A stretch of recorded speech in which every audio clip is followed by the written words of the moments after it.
A third important difficulty is particularly part is a third important difficulty is particularity in art. Cognition, Aristotle tells us, trades in universals. He means that the acquisition of knowledge always involves a measure of abstraction and generalization. We learn not about this or that vine leaf, but about vine leaves. We learn not about this person here and now, but about the person in general. It is this that allows us to transcend the peculiarities of the particular case and arrive at a greater understanding of a range of cases.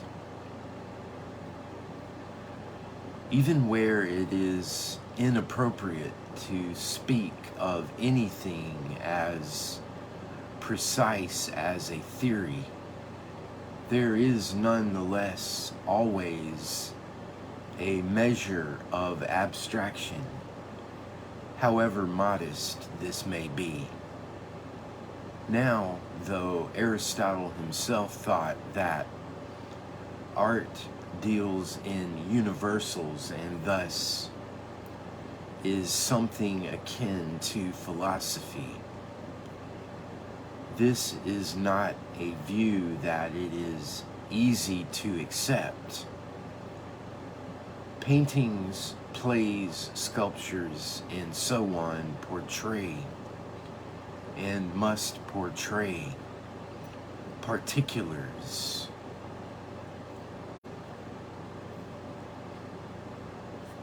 We can say of a face in a painting that it is the face of human distress, but the fact remains that it is a face. And how we move from a judgment about this one face to a judgment about humanity seems something of a mystery. Some philosophers have tried to get around the difficulty by saying that art is concerned with concrete universals. On the face of it, the curious hybrid concrete universal is more a label for the problem than a solution to it. But in any case, universalizing the particular in art does not seem the right sort of solution. For example, Mr. Woodhouse in Jane Austen's Emma might be said to be a universal image of the valetudinarian or hypochondriac. But once we regard him as a type with standardized or generalized character traits and patterns of behavior mirroring those to be found elsewhere, it seems we move away from the concrete, the particularity of her imaginative creation. Austen has portrayed a character, not a stereotype, and it is in the creation of characters that her genius is correctly thought to lie. There are then three major difficulties confronting the theory that art is a form of understanding. Number one, artworks are products of the imagination. How then can they direct us to the truth? Number two, unity of form and content is an ideal in art. But if so, this seems to exclude the possibility of putting the understanding it conveys to the test. Number three, art deals in particulars, understanding in universals. How then can art be a source of understanding? Imagination and experience? Does the fact that works of art are works of imagination really remove them from a concern with reality? In the history of aesthetics, a distinction has traditionally been drawn between imagination and fancy. Fancy is completely free, while imagination operates within constraints. A writer who exhibits both is Charles Dickens. 2 chapters of the novel Dombey and Son, The Wedding and Another Wedding, exemplify this difference. The first is grimly realistic. The second, reassuringly romantic. But both are made up. If we are to mark the difference between realism and romance, the relevant distinction must lie within art, not beyond it. And so it does. Imagination is a mode of realistic depiction, but its realism does not lie in mimesis, the mere copying or reflection of facts external to the work. It is hard to say exactly where the realism lies, but enough for present purposes to observe that there is a deep and important difference between imagination and fancy. In several of Dickens' novels, David Copperfield is a striking example. The ending is too good to be true. What truth means in this context is difficult to pinpoint, but the description is nonetheless apt. Imagination can be distinguished from fancy or whimsy. It is in fact a deliberative act of mind. Conversely, to come back to the parallel with science, it is a mistake to think of scientists or historians as passively tracking the truth on the basis of empirical data that simply present themselves unbidden. At every stage, intellectual inquiry employs imagination.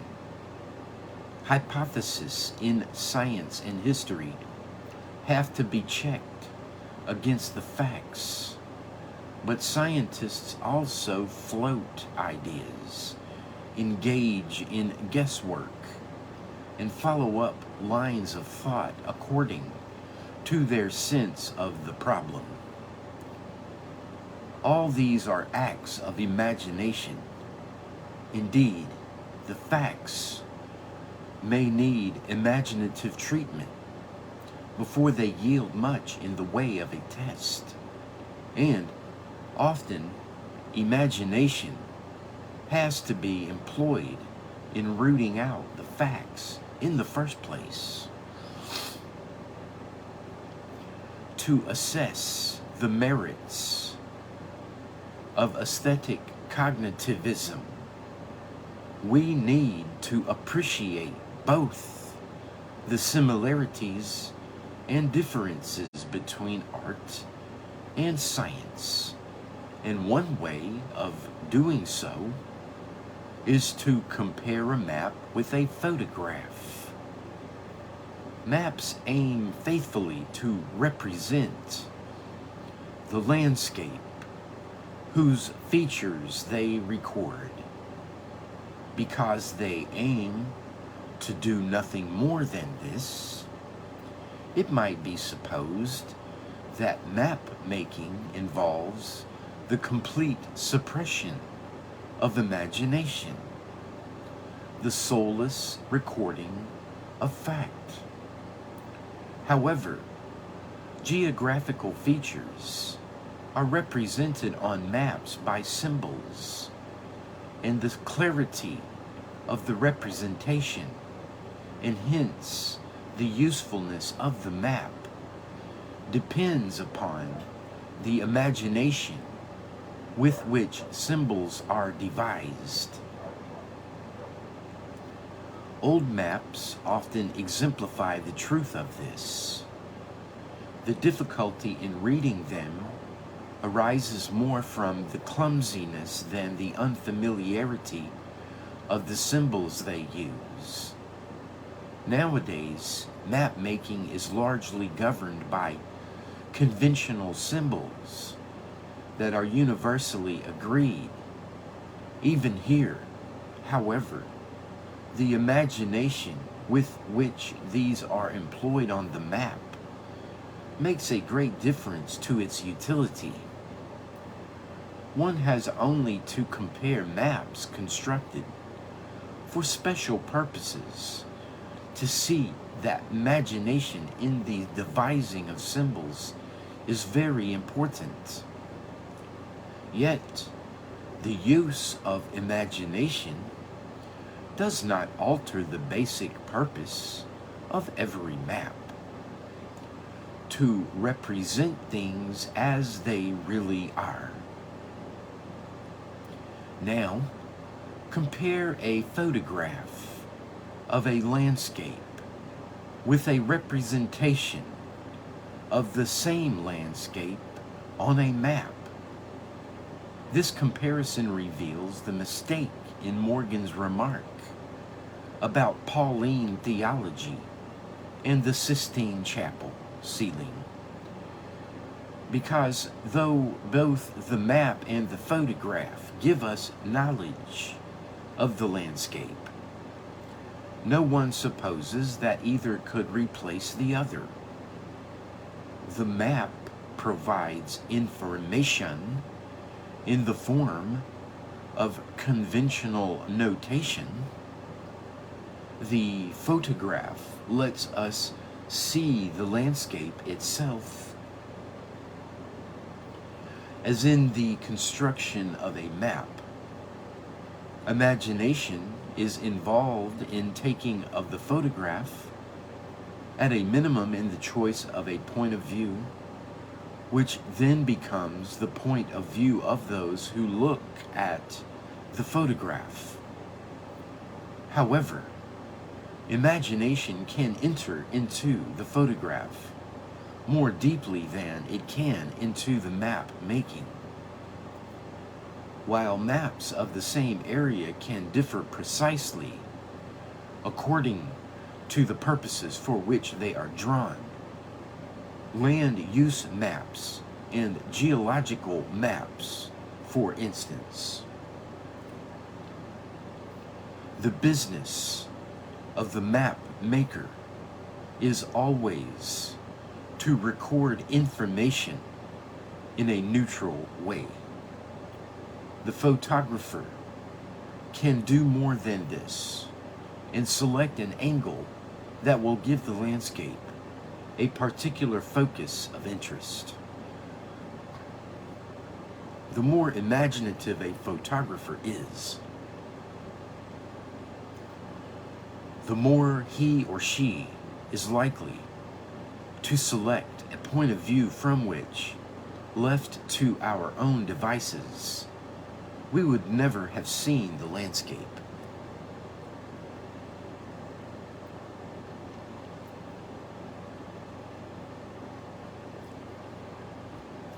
The photographer's imagination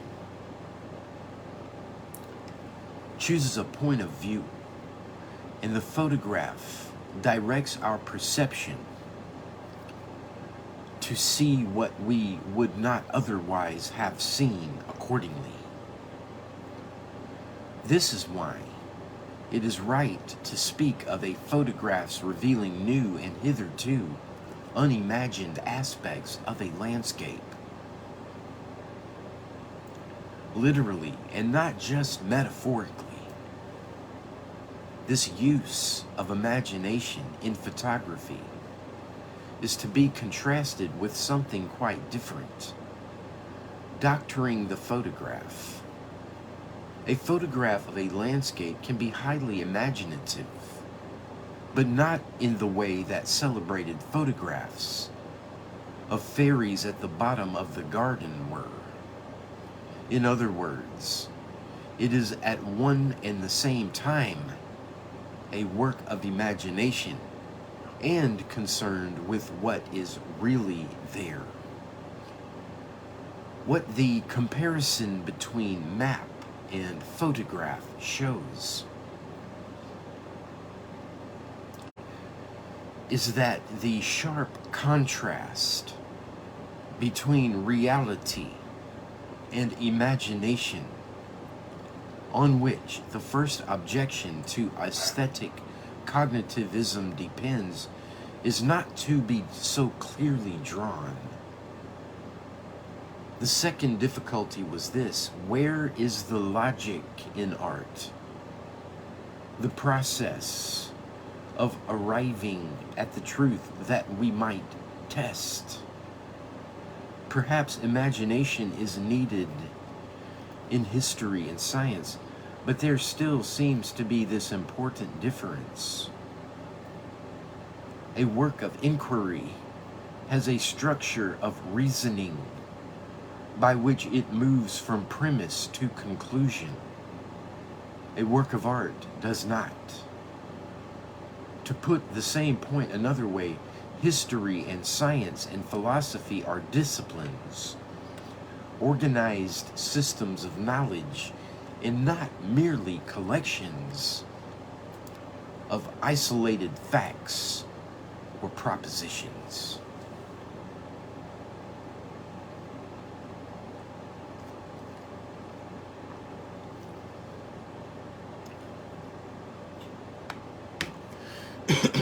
A piece of experimental science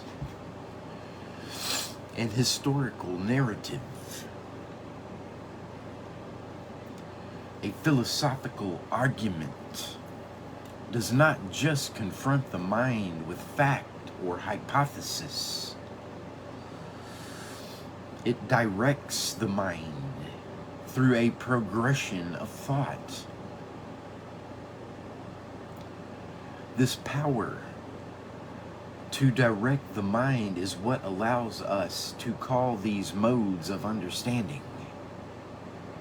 In contrast, it seems the best that art can do is to present a point of view. Even writers sympathetic to the idea of truth in art have generally supposed that art merely expresses truth, not that it argues for it. If it does not argue for it, however, it cannot be said to show anything.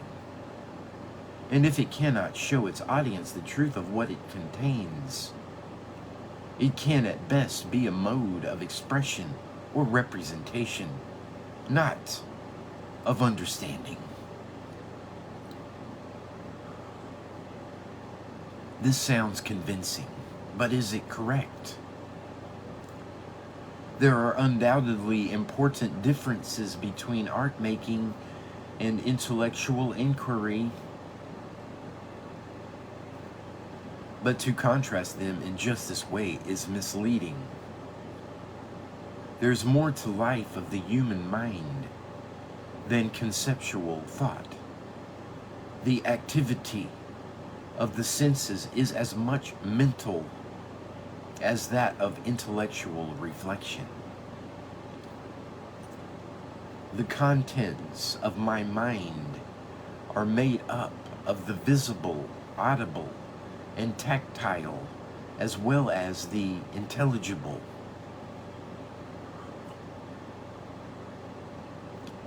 Now, sensual experience as an aspect of mind is not a matter of passive seeing and hearing, but of active looking and listening. When I look and listen, my mind is engaged no less than when I think or calculate. It could be true that works of art, even works of literature, do not direct abstract thought, though there is more to be said about this. And it could also be true that they direct the mind, i.e., perceptions of the audience. The example of the photograph illustrates this possibility. In looking at a photograph, we are given a point of view. So too in painting. The painter determines how we see the objects in the picture. Most obviously at the basic level of perspective. Foreground and background are essential elements of our visual experience. And in a picture, it is the painter, not the spectator, who determines what is in the foreground and in the background. When I simply look around, I determine what I focus on. In a photograph or a painting, this is largely, though obviously never wholly, determined for me by the person who took the photograph or painted the painting. In this sense, we can speak of works of art directing the mind. They do not do this by constructing proofs and assembling evidence, or even by the presentation of propositional truths. But there are many examples of the other ways in which they do it. Rhythm in poetry, for instance, is more than a linguistic counterpart to music. By determining how we hear the line and where the emphasis falls, rhythm can determine what the sense is. Composers, conductors, and performers all determine how music is heard, which sound predominates over others, both acoustically and harmonically. Architects determine the order in which shapes and materials are seen by those who walk through the buildings they construct, and so on. How and with what degree of success these methods of directing the mind can be used to increase or enrich our understanding is a further question yet to be investigated. The answer to it is unlikely to be the same for different types of art. which is why subsequent chapters will treat the major art forms separately. However, enough has been said to establish the possibility of artistic imagination directing the minds of readers, listeners, audiences, etc. And as yet, we have seen no obstacle to the idea that this can be done to the advancement of understanding. There is still the third difficulty to be overcome, that art deals in particulars, while understanding requires universals. For the moment, however, we will leave this to one side, since the solution to it is better presented at a later stage in the argument, near the end of the section, Art and the World.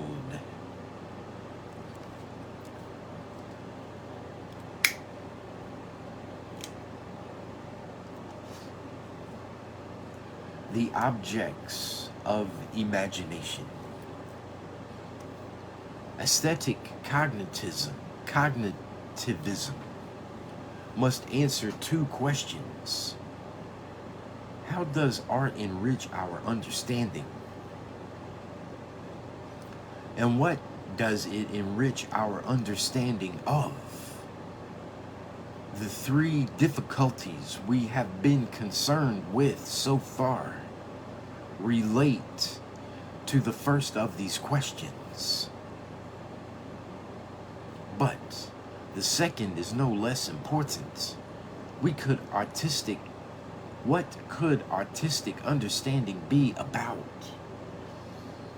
What is its object? To tackle this question, consider again the parallel of a photograph and a map. To tackle this question, consider again the parallel of a photograph and a map.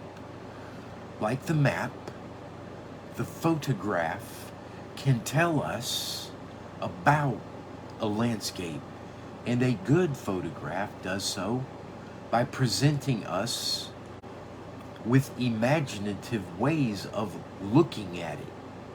Now, an implication of this seems to be there can be deceptive photographs, photographs that give rise to mistaken ideas about the object photographed.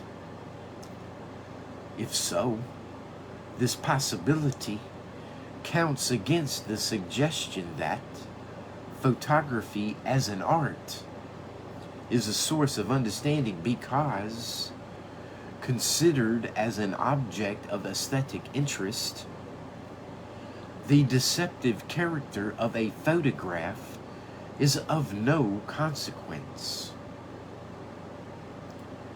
In order to decide whether a photograph is worth exhibiting or not, we do not need to inspect the original subject of the photograph.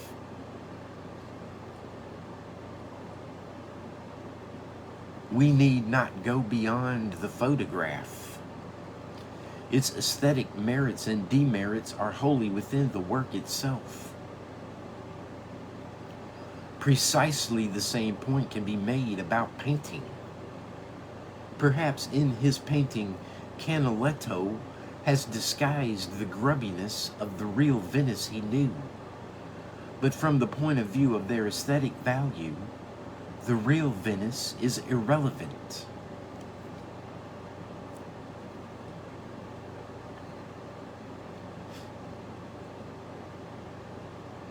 The irrelevance of the independent subject is one consequence of the view that in art the ideal is unity of form and content.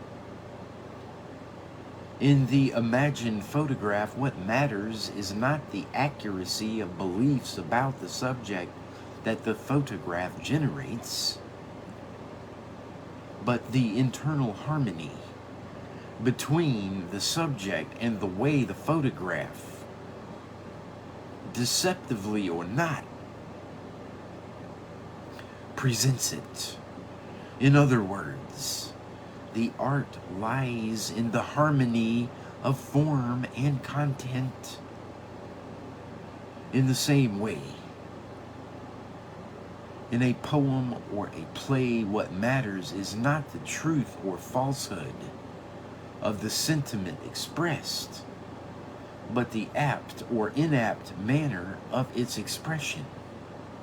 Macbeth says, "Life's but a walking shadow, a poor player, that struts and frets his life upon the stage, and then is heard no more." It is irrelevant to assess the merits of Shakespeare by asking whether life is a walking shadow.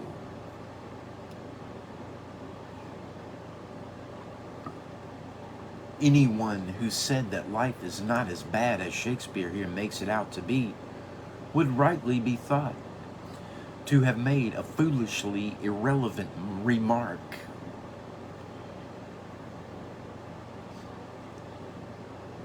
What matters is whether the lines aptly express despair of the sort Macbeth is imagined as undergoing. As with the examples from photography and painting, the content of Macbeth's speech, the message it conveys, is not in itself of any interest from the aesthetic point of view. What these examples seem to show is that photographers, poets, and painters can direct the mind, but the point of their direction does not make reference to anything beyond the work. And it seems it must be so. Collingwood makes this point in connection with portraiture. A portrait is a work of representation. What the patron demands is a good likeness, and that is what the painter aims. And successfully, if he is a competent painter or at producing, it is not a difficult thing to do. And we may reasonably assume that in portraits by great painters such as Raphael, Titian, Velázquez, or Rembrandt, it has been done. But however reasonable the assumption may be, it is an assumption and nothing more.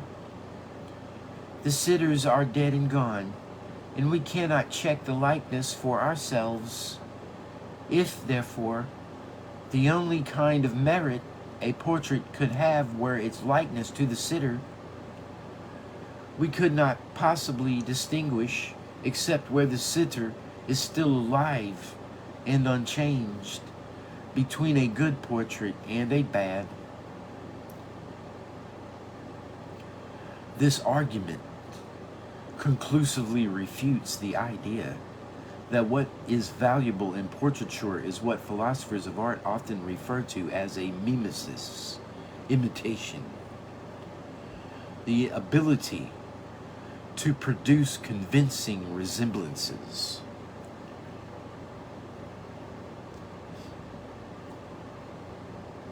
It is important to distinguish the view of art as mimesis from representationalism.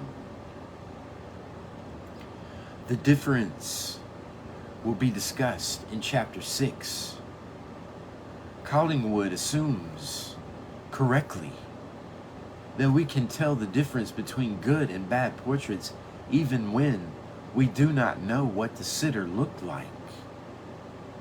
It follows that what matters is not faithful copying of the original. This argument can be generalized to other branches of the arts. We can profitably read Tolstoy's War and Peace without knowing whether he has accurately represented the history of the Napoleonic Wars. We can watch Einstein's October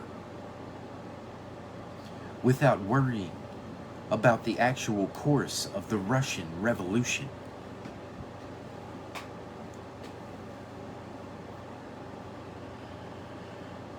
Though this line of thought is correct so far as it goes, it tends to be misconstrued. It is true that we ought not to think of Macbeth's speech as a short treatise on despair by Shakespeare. Similarly, we ought not to regard a picture like Gainsborough's portrait of Mr. and Mrs. Andrews as a faithful record of the appearance of the couple in question, and we ought not to judge War and Peace by its historical accuracy. Nevertheless, it does not follow that these works do not point beyond themselves in any way whatever. While not being chiefly concerned with these or those objects, they may still be related to more general aspects of human experience. Consider the example of Macbeth's speech again. It would be wrong for an audience to focus on the content of what is said instead of the fact that it is the character of Macbeth that is saying it.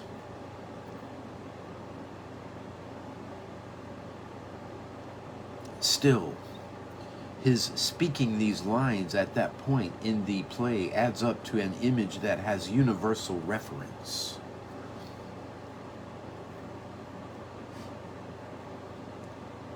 The audience would also be wrong to think of the lines as expressing just one man's mood, rather than being expressive of despair itself. Similarly, though we know nothing about what the originals looked like, it is possible to see in Gainsborough's portrait of the Andrews something that they themselves may not have been able to see. A visual image of proprietorship. War and Peace is wrongly regarded as a record of the impact of the Napoleonic Wars had on Russia, but not wrongly regarded as in part an image of the impact of war in general.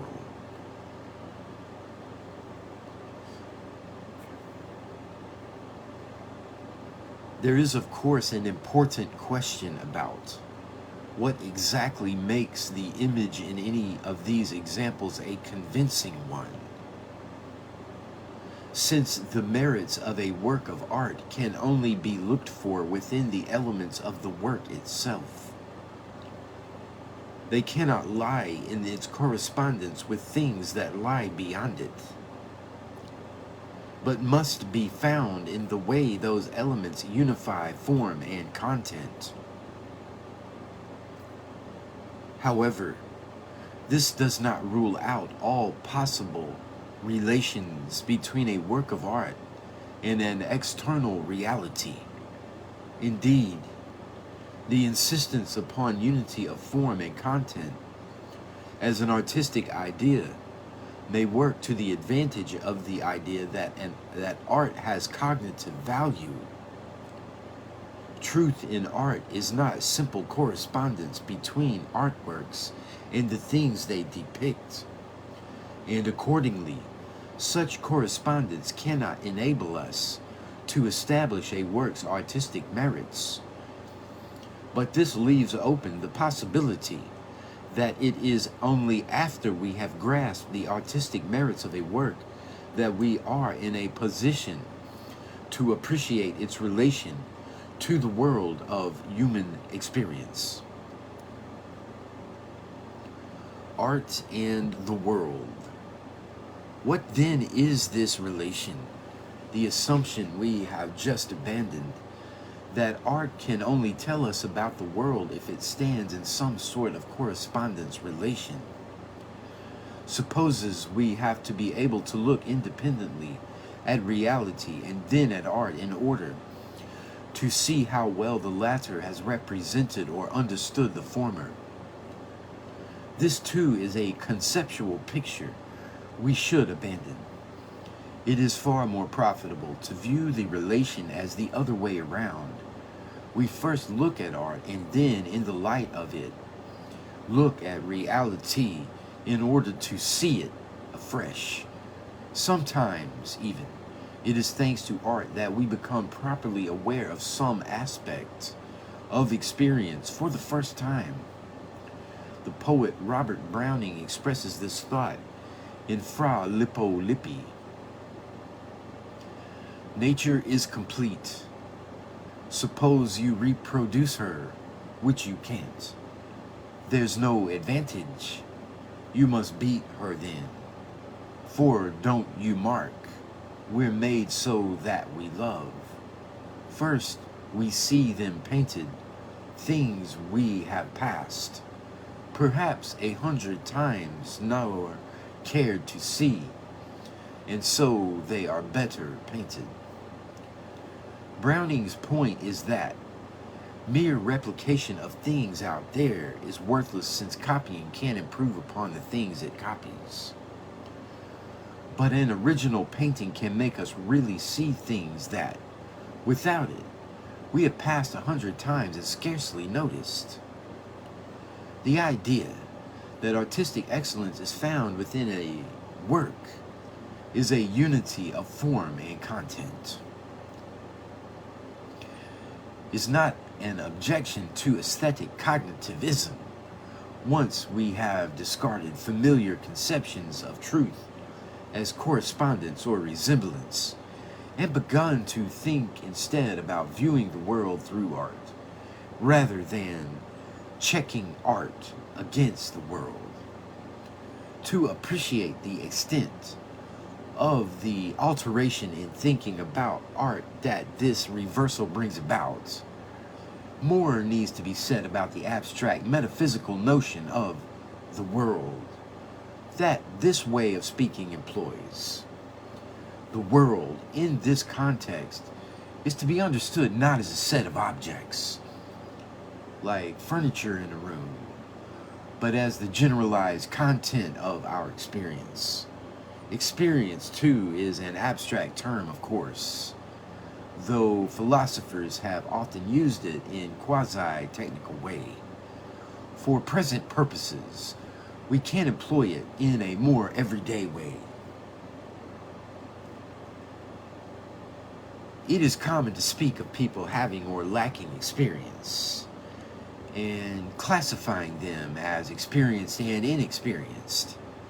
Usually when we use the word experience in this way, we have some specific context in mind. Military experience, say, or experience of mountain climbing. But as far as the word itself goes, the context in which experience may be used are broad.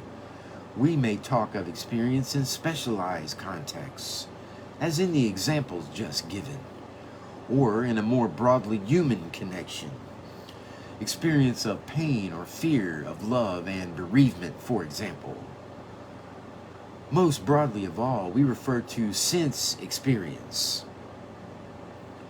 Some philosophers have thought that in this last use the sense of the word changes. But if, as we saw earlier, the mental life of a human being is comprised of many different kinds of elements, sense experience is simply on a spectrum. Using experience in this everyday sense, We can say that the life of a human being, as opposed to a mere organism, is in large part a matter of experience. It is not exclusively so, however, because if the word experience is not to become too general, we must distinguish it from memory, from imagination, from anticipation of the future, and from intellectual abstraction. All of these play important parts in the life of a human being, and each of them may inform experience, but they are not identical with it. In paying attention to what is happening around us and to us,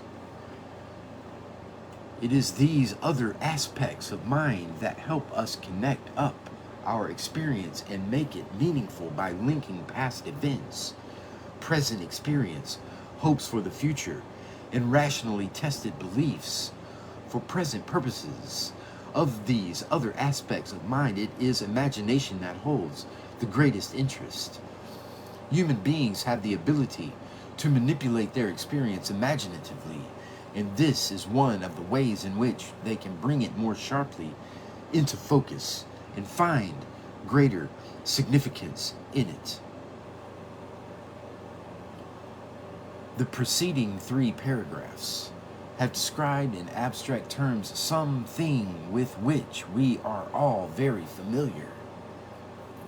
Much of our everyday experience is made up of encounters with the words and actions and gestures of other people. The meaning of these is not always plain. The same words can indicate anger or upset or anxiety. To interpret other people's behavior adequately, we need imagination.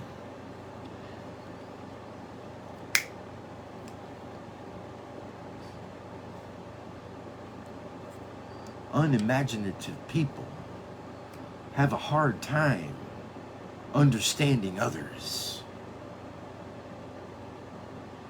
A complete lack of imagination is rather rare. But we are not all possessed of imagination to the same degree, any more than we all have equally good memories. Some people are much more sensitive to nuances in speech, appearance, and gesture than others. It is this variation that creates a significant role for art and artists.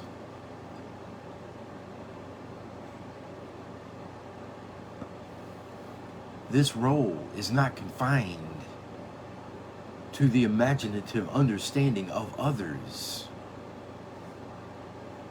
Important though that is, what is in view here is human experience in its widest sense. Visual, oral, and tactile, as well as practical, emotional, and intellectual. The version of aesthetic cognitivism elaborated here is the view that works of art are works of imagination, and that the imagination of the artist can transform our experience by enabling us to see, hear, touch, feel, and think it more imaginatively, and thus enrich our understanding of it. It is in this sense that art is a source of understanding. Though quite different, art is a form of understanding to be taken no less seriously than the sciences, to quote Goodman, 1968 again.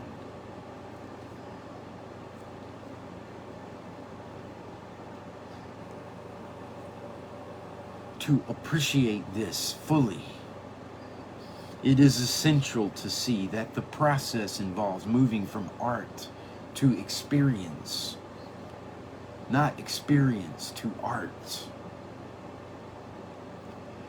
This casts in a different light a third difficulty with aesthetic cognitivism identified earlier and then set aside. This is the problem that art deals in particulars while understanding deals in universals. The images by which we are confronted in art are always images of particulars.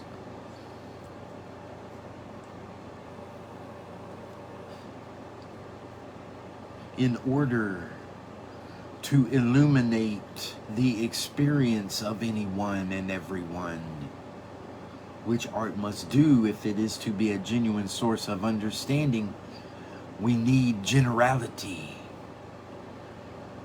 How then can particular images illuminate universal experience? We are now in a position to resolve this difficulty. To begin with, as Aristotle himself pointed out, images and characters can be generalized images and characters. Bruegel's celebrated picture of a country wedding, for example, can depict a country wedding without being the picture of any particular country wedding. It will not alter its subject to discover that the faces and objects collected in it were never assembled together at any one time, or even that they ever existed.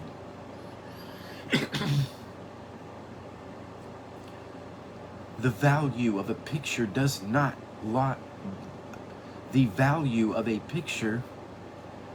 lies not in its supplying an accurate record of an event, but in the way it enables us to look at the people, circumstances, and relationships in our own experience. The question to be asked of such a work is not, is this how it really was?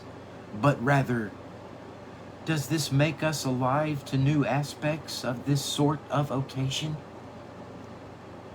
The same point may be made about the example we used earlier to state the problem. Jane Austen's Mr. Woodhouse. How can Mr. Woodhouse be construed as a generalized image of hypochondria without becoming a stereotype rather than a character? But once we reverse the relation between art and reality, it becomes apparent that what there is to be learned from Jane Austen in this regard is not to be obtained by seeing in Mr. Woodhouse bits of real hypochondriacs, but seeing in real hypochondriacs aspects of Mr. Woodhouse.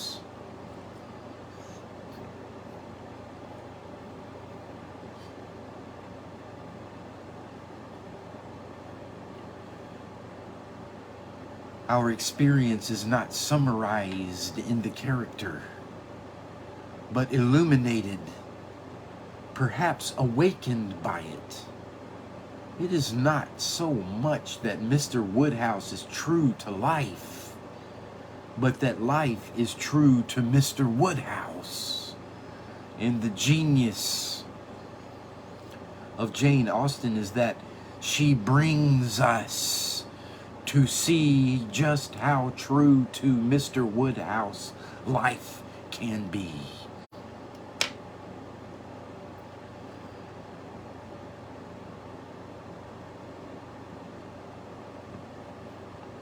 Understanding as a norm.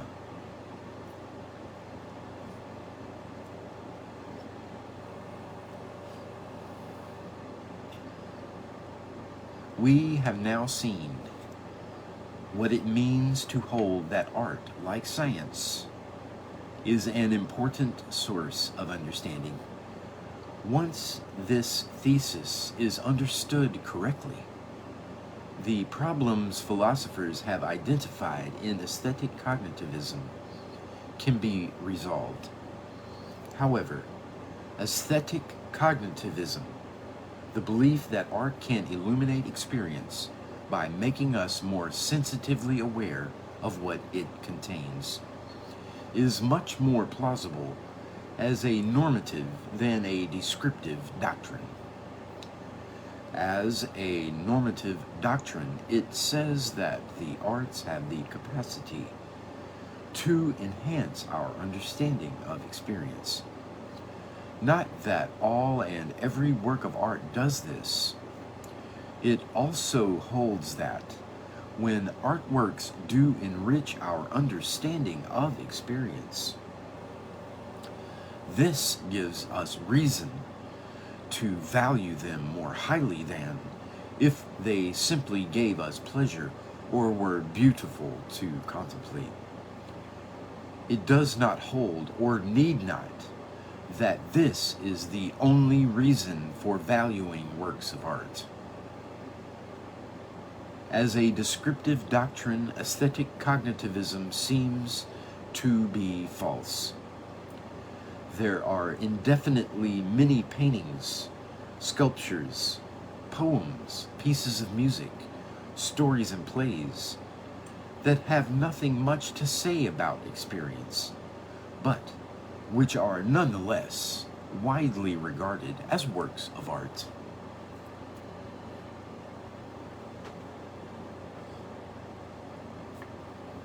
To insist that they should be denied this title is to abandon description for stipulation. But as a stipulation, aesthetic cognitivism is not very plausible either. Morgan is right to insist that there are values other than truth, pleasure, and beauty being two obvious examples. Why should we not continue to value works of art that realize these values? It is sheer dogmatism to insist that we should not.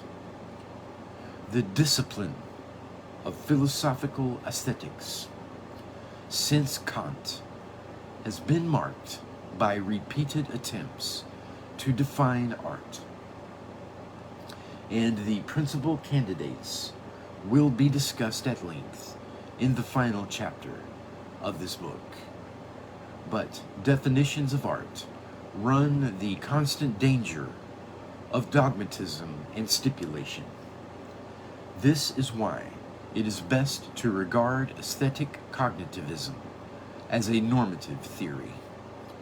In explanation of the potential value of art, rather than an attempt to set out necessary and sufficient conditions for the classification of works of art. But as even with respect to its explanation of art's value, something more needs to be said: the belief that the most significant art is to be valued because it enriches human understanding does not imply that an artwork of which this is true is to be valued for this reason only. There is nothing odd or inconsistent in someone's reading a poem, learning from it, being moved by its sheer beauty, and deriving great pleasure from it as well. Art, then, can realize several different values at the same time, and in fact, insofar as its value is restricted, this can be because those who are skilled in language or music or painting have resolved not to employ their art for the most serious purposes. Yet, they can still produce much that is to be valued.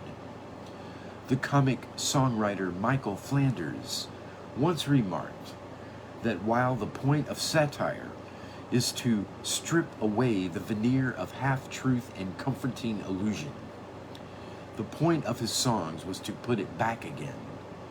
the wit and verbal dexterity shown in his lyrics is good enough reason to value them. Why should we insist on more?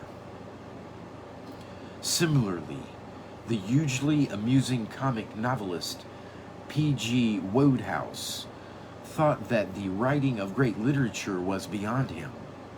He rightly regarded the stories he wrote as of no profundity whatever, and was aptly described by the playwright Sean O'Casey as literature's performing flea. Yet Wodehouse had a facility with language and a perceptiveness that is highly enviable. While it would have been absurd to describe him as our greatest novelist, it was perfectly intelligible for another writer, Richard Gordon, to describe him as our greatest writer.